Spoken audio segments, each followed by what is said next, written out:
Long time no see. Can you hear my dogs playing?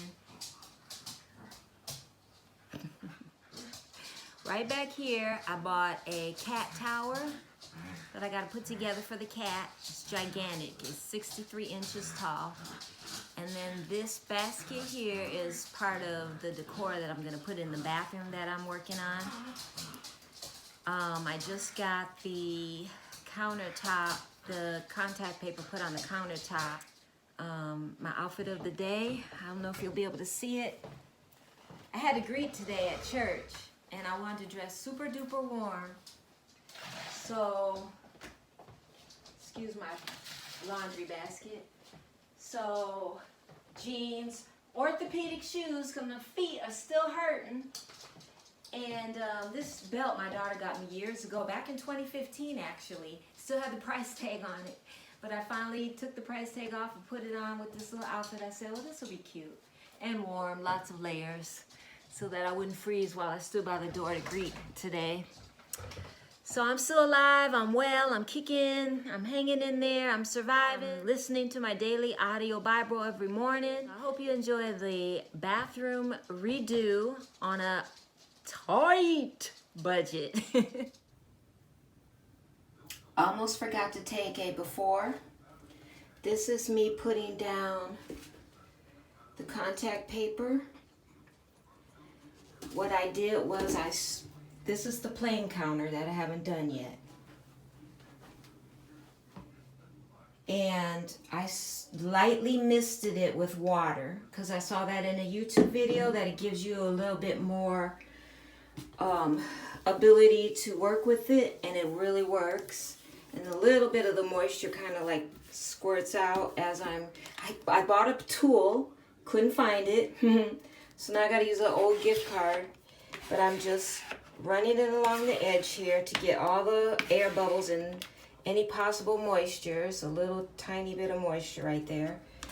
And I'm taking the gift card and kind of pushing it up against this lip here to give myself a little bit of a crease so that visually I can see a little bit better when I take my box cutter and pushing it into that lip and slowly cutting so that it'll pull away. And you see how it lifts a little bit right there because I've got a little moisture under there.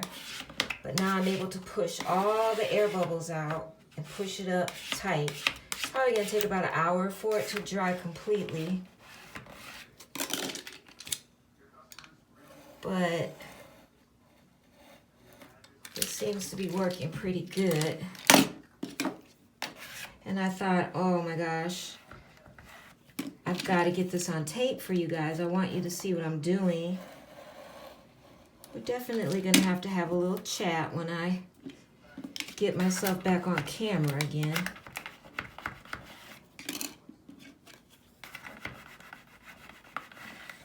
I took the, I don't know what you call it, the wood off. I don't want to go too fast because I made that mistake right here. And it's ever so slightly too short for the cabinet. So now I'm trying to make sure I butt it right up, because right here is where I made my error. So the whole rest of it now. And I was going to take this off and spray paint it. I can't get it off. The screws are so old and stripped. So what I'm going to do is put painter's tape along here and paint this while it's still attached. But I'm almost out of my days off of work, and I thought if I don't get in here and start this part, it may not happen. So rather than worry about everything being perfect before I start, I just said I'm gonna start and hope for the best. And so that's what I'm doing, starting and hoping for the best, because that's all anyone can do, right? Plan, start, pray, hope for the best.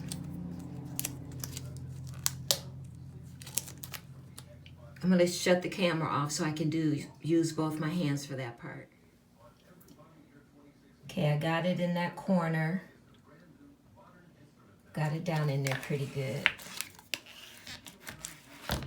And then there's a little opening here, so I just pushed it down in there, because when I put the little wood trim back up, it'll hold it down pretty darn good. Now I gotta do this side of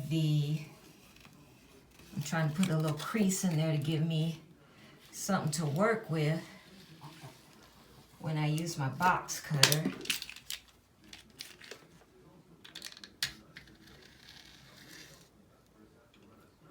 Here, I thought I had myself on camera and I didn't, sorry.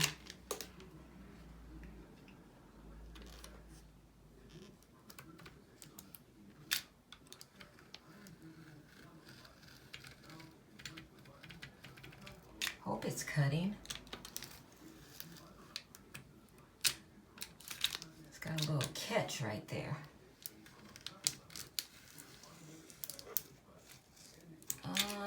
It's not all the way even. Well, maybe it will be. I have to, you see that little tiny bit right here?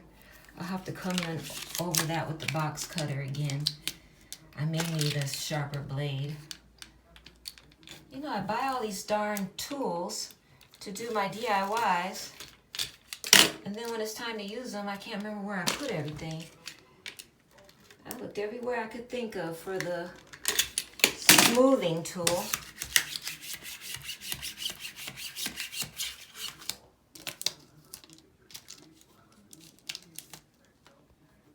Okay, so now I'm ready to start the other side. This side is done. And got a lint on the screen. This was kind of hard because it was bubbling up, and I had to kind of put a little narrow slit all the way down. But this is what I used to kind of degloss the item. I mean, not the item, the counter, because it really works good at getting grease off. And I figured, you know, there might be soap film or something. So that's what I sprayed it with. I'll let that sit on there for a minute. And I need to get paper towels. Hold on. So I just wanted to throw this in the middle of my video and let you guys know, if you have an oddly shaped door or a problem where a baby gate is always getting knocked over, this is a good, cheap way to fix the problem. I got this tension rod at Walmart, and I think I paid like $3 for it. I figured out a way to make a custom dog gate to fit any size door that you have without having to pay the $100 or $60 that they charge for those fancy dog gates. I've got this one here, and I put a tension rod up against it, and I zip tied it in a couple of spots so it won't fall. And now I have it positioned how I want, because this is much wider than a regular door.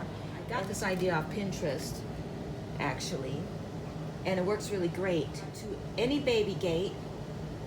And then I didn't put too many zip ties in it, so I'm able to readjust this, just, you know, do the turning, readjust the length, because this can still slide in and out. I put it up across here like this, so it's still movement. I didn't do it too tight. Need to, even if I have to cut it and redo the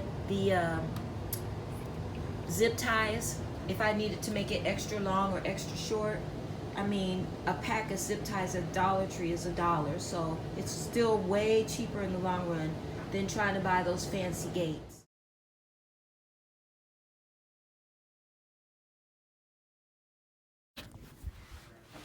And I just take the paper towels and just start wiping it down.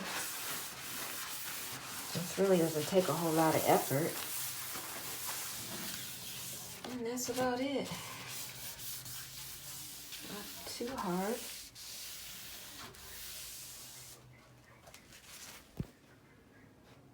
I have to lay the paper going this way, here and here, whereas on this side I did it from wall to the edge, because it was wide enough to go from side to side, but over here the counter space is wider, so I'm turning the pattern. And since it's a granite pattern, it doesn't matter what direction it goes in, I can do that.